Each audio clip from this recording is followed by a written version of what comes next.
Madam President, Mr. Secretary General, world leaders, ambassadors, and distinguished delegates, 1 year ago I stood before you for the first time in this grand hall.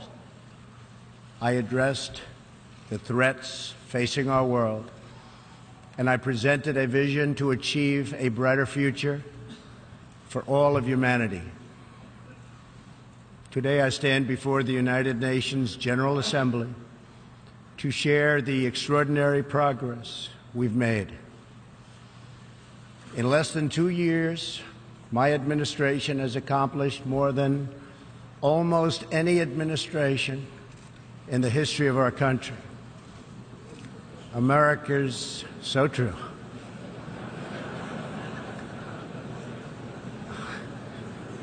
Didn't expect that reaction, but that's okay.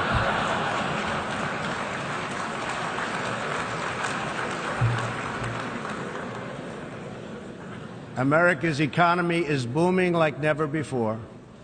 Since my election, we've added $10 trillion in wealth. The stock market is at an all-time high in history, and jobless claims are at a 50-year low.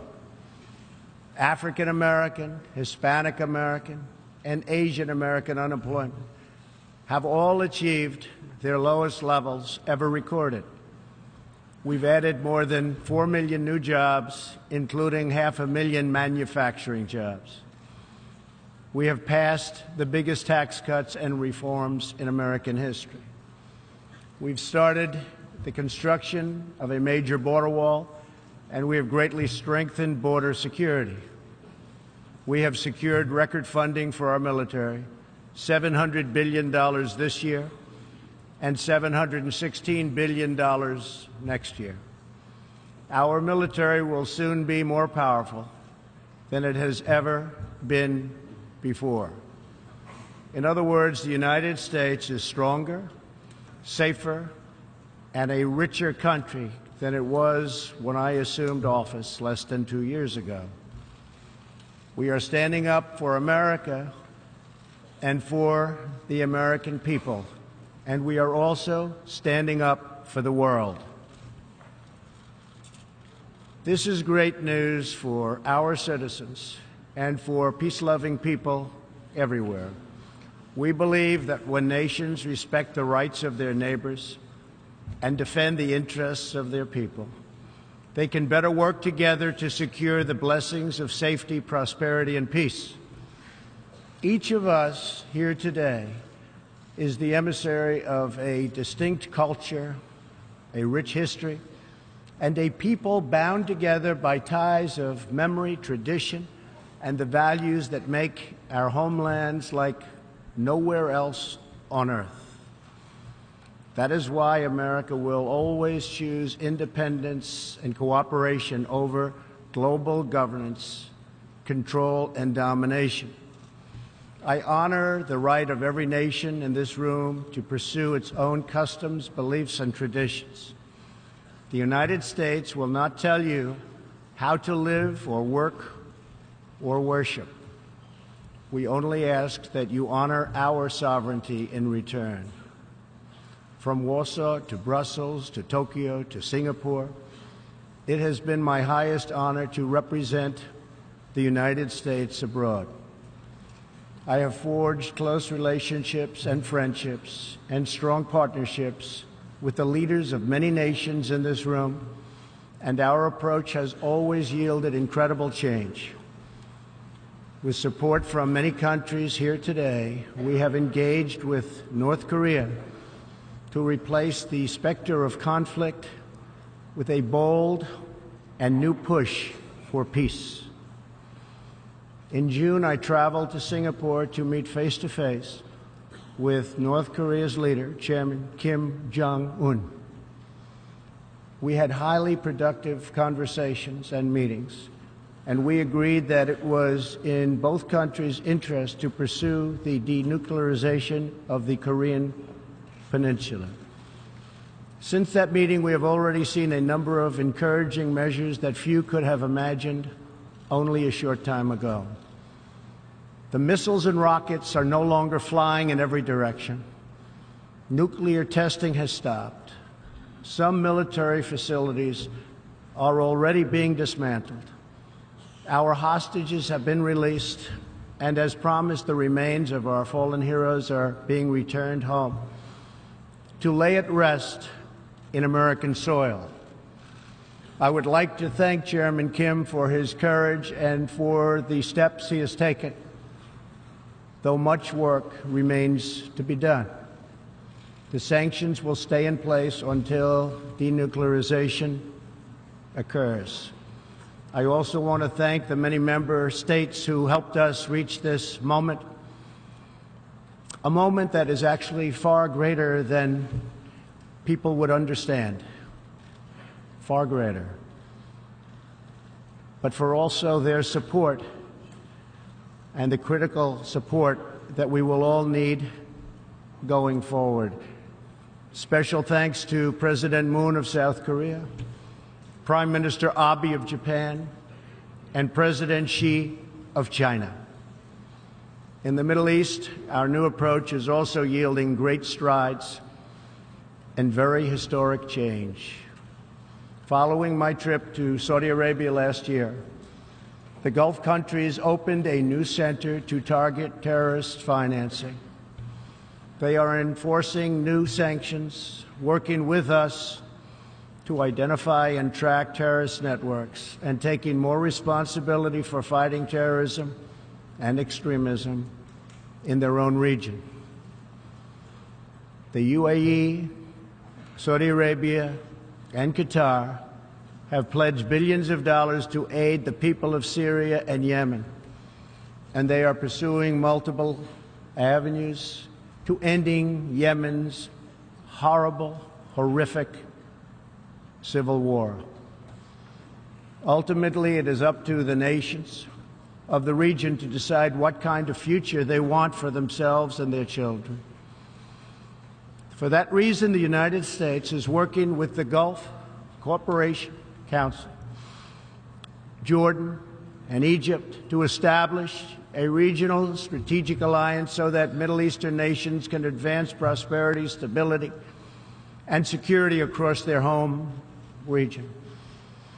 Thanks to the United States military and our partnership with many of your nations, I am pleased to report that the bloodthirsty killers known as ISIS have been driven out from the territory they once held in Iraq and Syria. We will continue to work with friends and allies to deny radical Islamic terrorists any funding, territory, or support, or any means of infiltrating our borders. The ongoing tragedy in Syria is heartbreaking. Our shared goals must be the de-escalation of military conflict, along with a political solution that honors the will of the Syrian people. In this vein, we urge the United Nations-led peace process be reinvigorated. But rest assured, the United States will respond if chemical weapons are deployed by the Assad regime. I commend the people of Jordan and other neighboring countries for hosting refugees from this very brutal civil war. As we see in Jordan, the most compassionate policy is to place refugees as close to their homes as possible, to ease their eventual return to be part of the rebuilding process. This approach also stretches finite resources to help far more people, increasing the impact of every dollar spent. Every solution to the humanitarian crisis in Syria must also include a strategy to address the brutal regime that has fueled and financed it, the corrupt dictatorship in Iran. Iran's leaders sow chaos, death, and destruction. They do not respect their neighbors or borders or the sovereign rights of nations. Instead, Iran's leaders plunder the nation's resources to enrich themselves and to spread mayhem across the Middle East and far beyond. The Iranian people are rightly outraged that their leaders have embezzled billions of dollars from Iran's treasury, seized valuable portions of the economy, and looted the people's religious endowments, all to line their own pockets and send their proxies to wage war. Not good.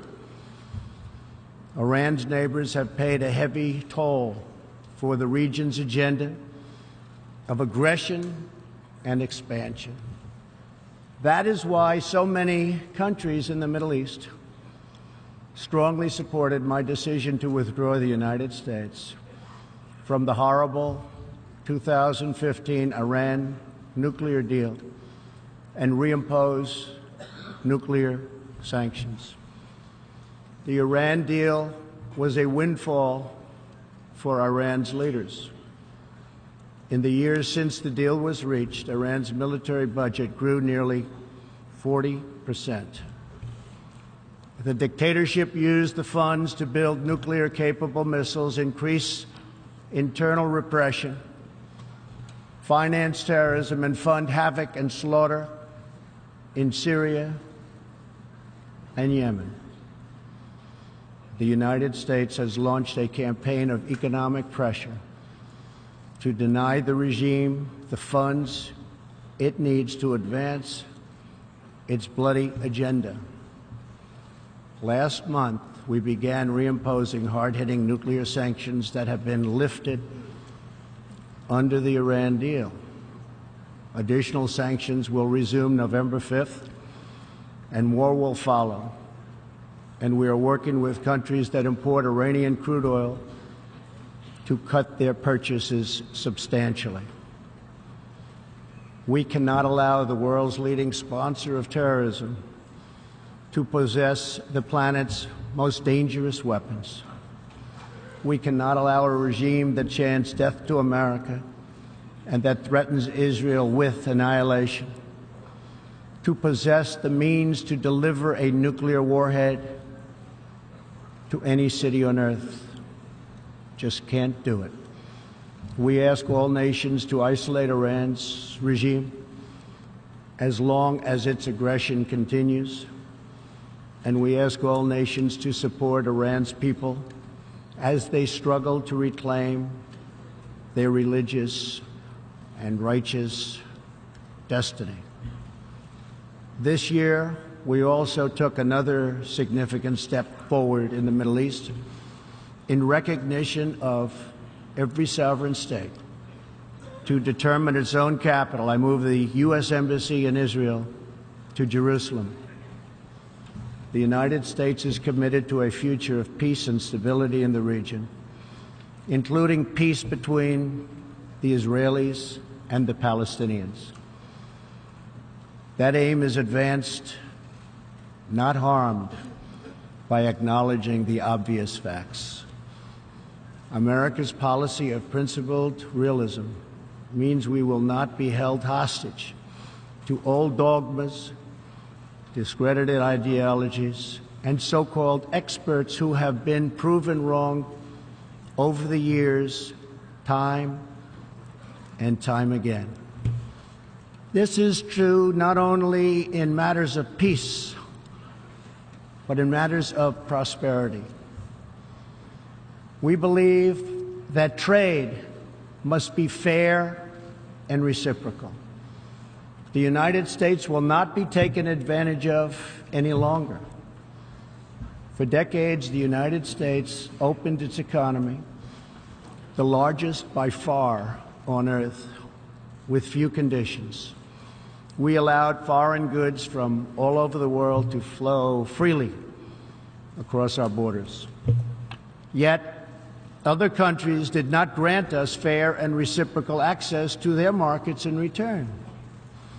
Even worse, some countries abused their openness to dump their products, subsidize their goods, target our industries, and manipulate their currencies to gain unfair advantage over our country.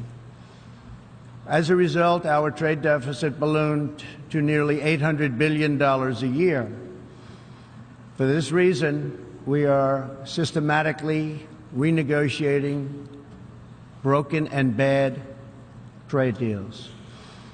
Last month, we announced a groundbreaking U.S.-Mexico trade agreement.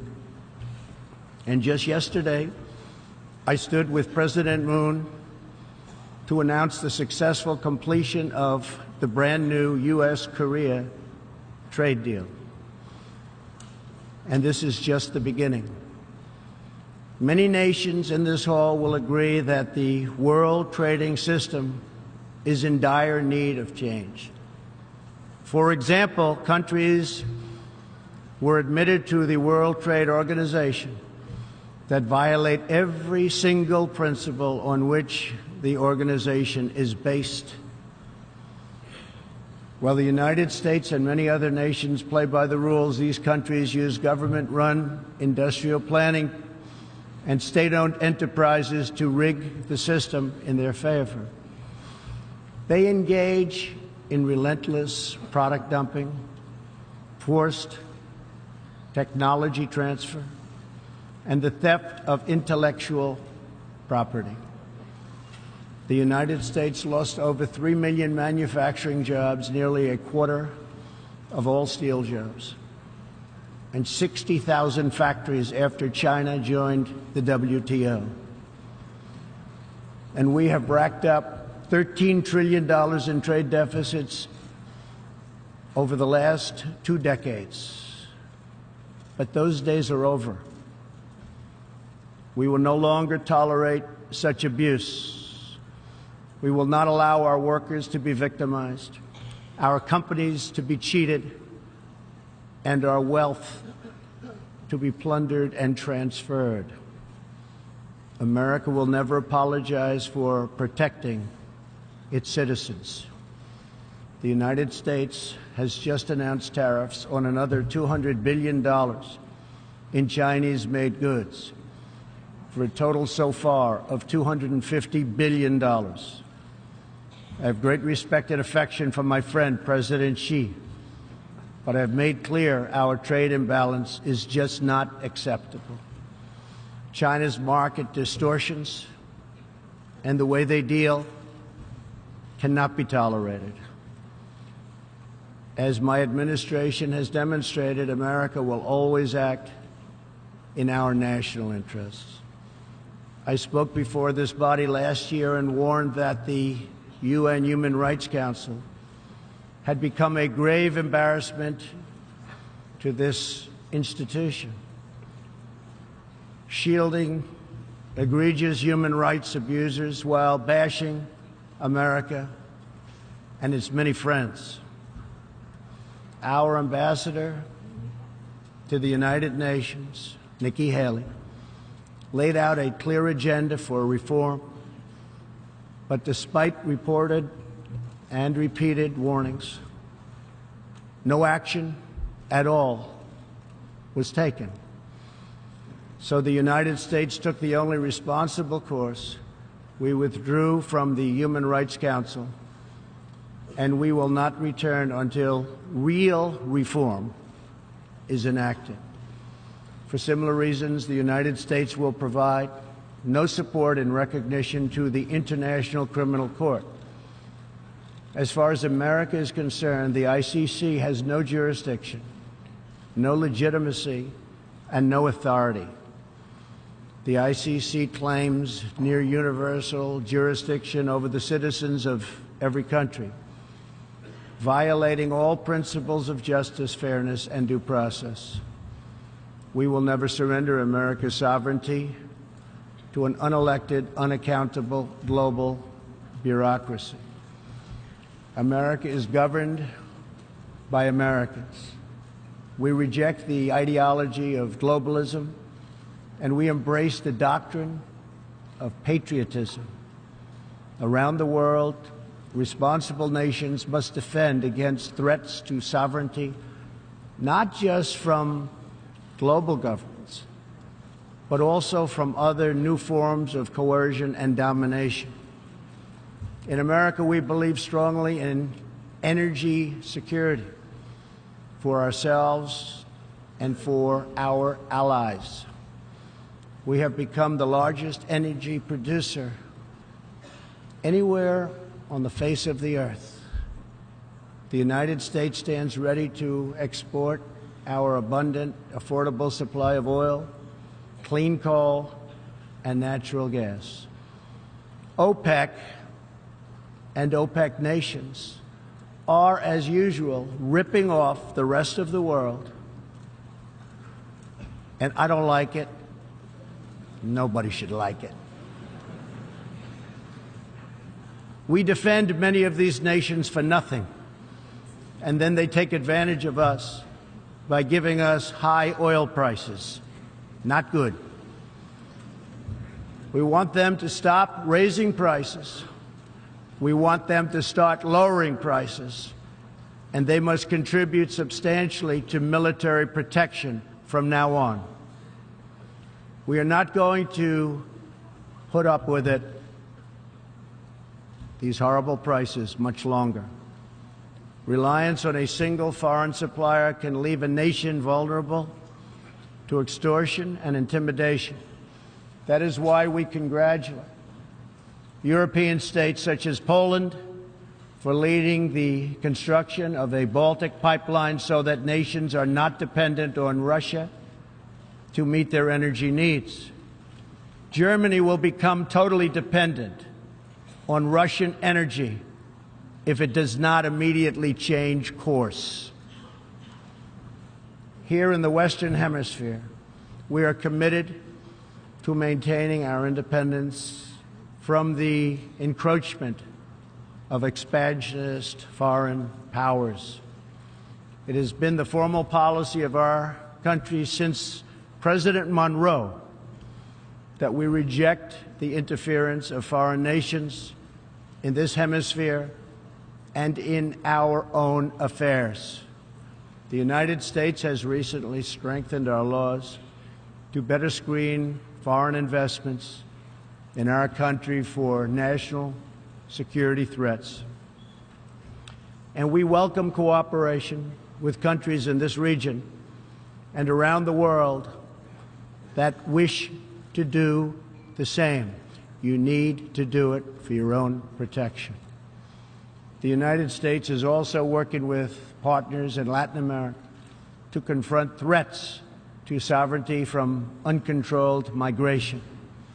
Tolerance for human struggling and human smuggling and trafficking is not humane. It's a horrible thing that's going on at levels that nobody has ever seen before. It's very, very cruel.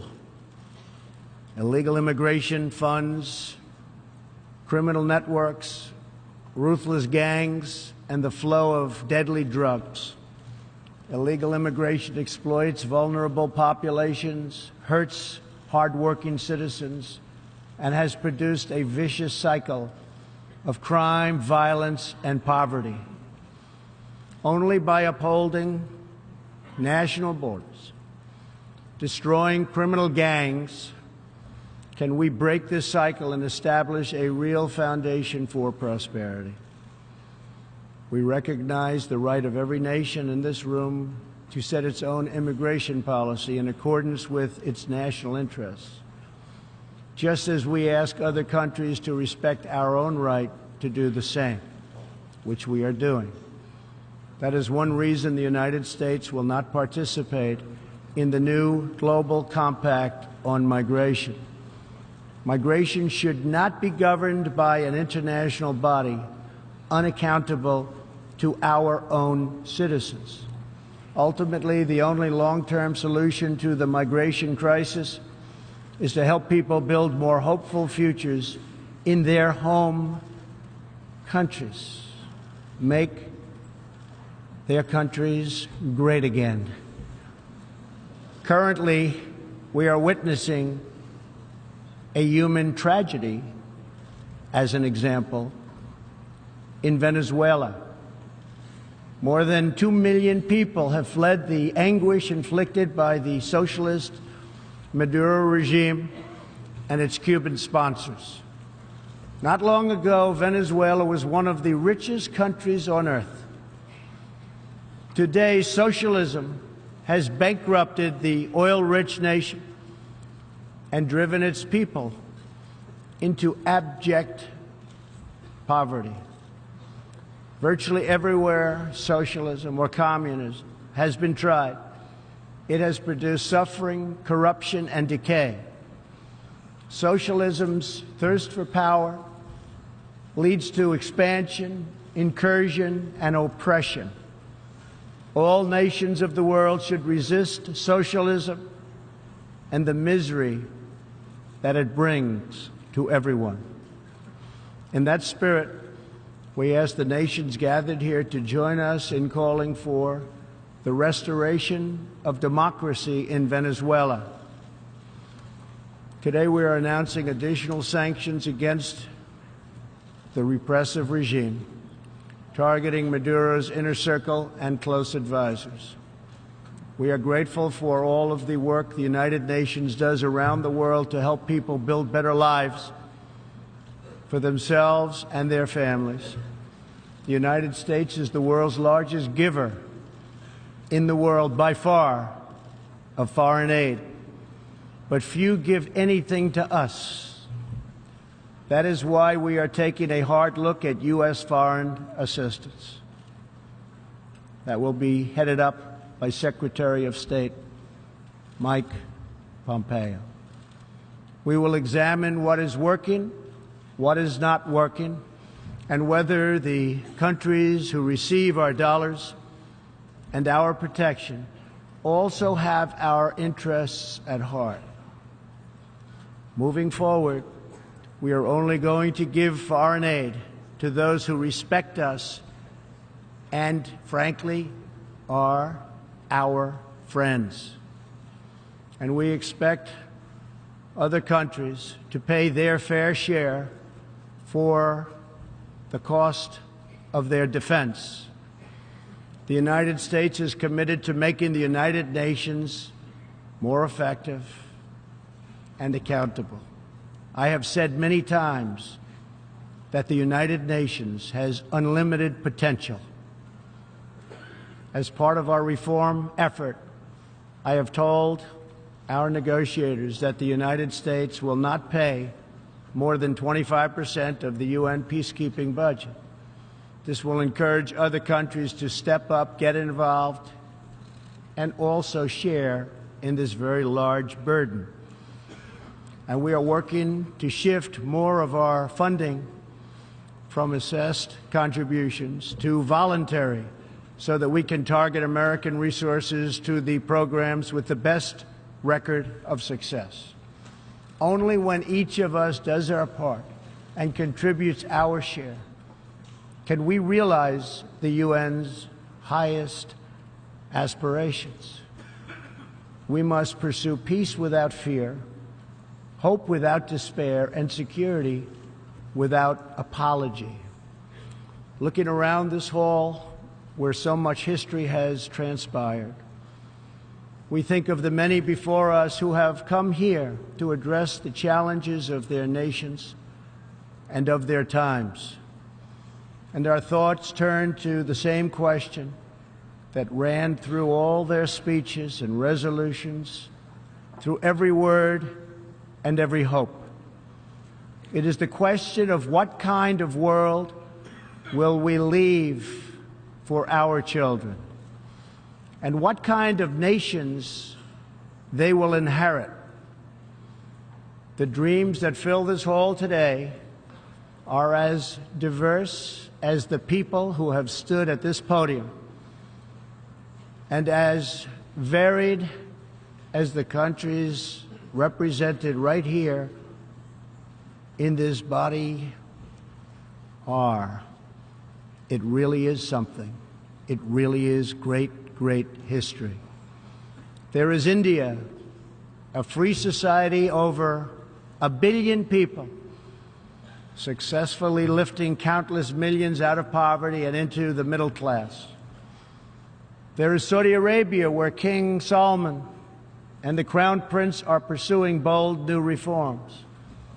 There is Israel, proudly celebrating its 70th anniversary as a thriving democracy in the Holy Land. In Poland, the great people are standing up for their independence, their security, and their sovereignty. Many countries are pursuing their own unique visions, building their own hopeful futures, and chasing their own wonderful dreams of destiny, of legacy, and of a home. The whole world is richer. Humanity is better because of this beautiful constellation of nations, each very special, each very unique, and each shining brightly in its part of the world. In each one, we see awesome promise of a people bound together by a shared past and working toward a common future. As for Americans, we know what kind of future we want for ourselves. We know what kind of a nation America must always be. In America, we believe in the majesty of freedom and the dignity of the individual. We believe in self-government and the rule of law, and we prize the culture that sustains our liberty, a culture built on strong families, deep faith, and fierce independence. We celebrate our heroes. We treasure our traditions. And above all, we love our country.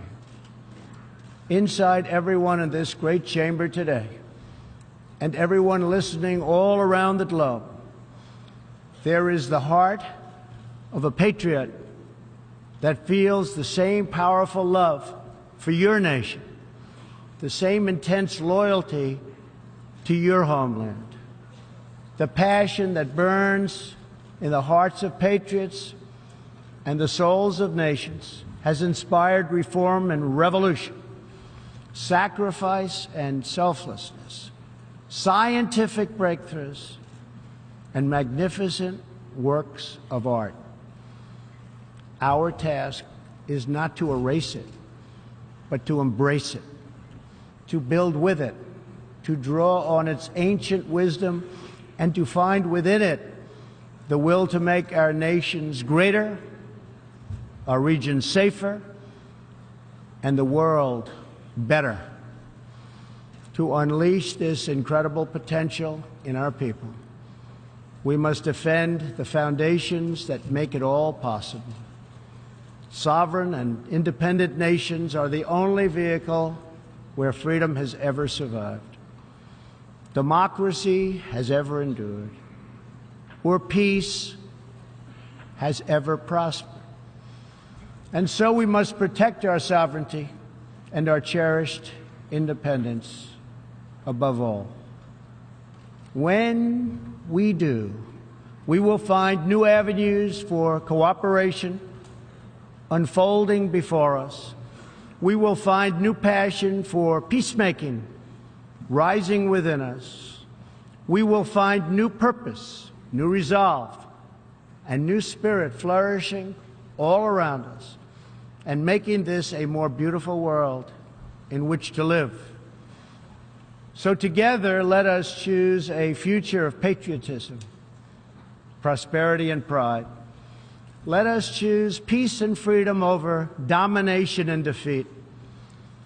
And let us come here to this place to stand for our people and their nations, forever strong, forever sovereign, forever just, and forever thankful for the grace and the goodness and the glory of God.